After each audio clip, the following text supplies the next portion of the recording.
It is now our generation's task to carry on what those pioneers began.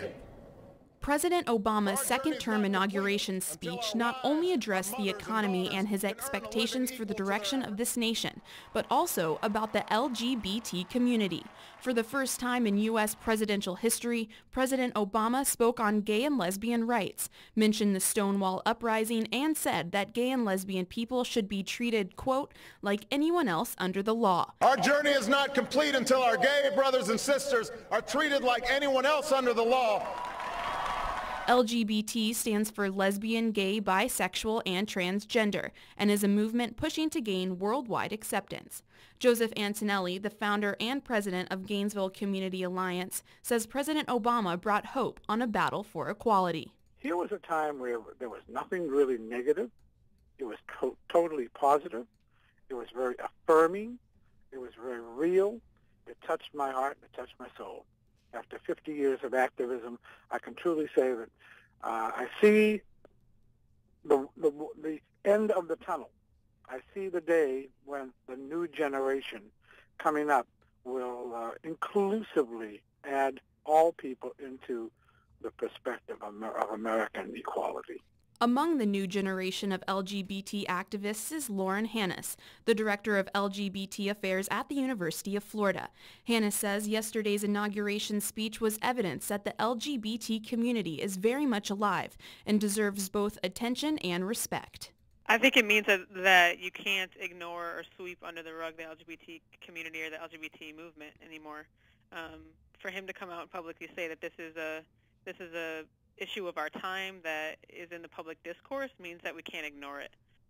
Hannes hopes that Obama's mention of the LGBT community will help break stereotypes. You know, all the public representation of the LGBT community always had a negative stigma attached to it, whether it be, you know, disease or things like that. So I think him to publicly in his inauguration speech to liken the LGBT movement to civil rights movements in the 60s, and the women's movement was historic, and I think it's an understatement to say that it was great. However, the chairman of Alachua County Republican Party, Stafford Jones, says Obama's mentioning of the LGBT community was insignificant and should not be the focus of his speech. That's not the issue of the day. The issue of the day and the things that I cared about in the speech were, you know, how big is government going to get? And how expensive is it going to get? How much is it going to cost us to run it? Hannes says it was monumental that Obama would mention the LGBT community, but says even President Obama has limits as far as to what he can do to create equality. She thinks full-spectrum equality will ultimately end up in the Supreme Court's hands. Antonelli said this is what he has been working on for the past 40 years. And I have always stated for now almost 40 years that ultimately it'll come down to a Supreme Court decision where it'll null and void all anti-LGBT laws.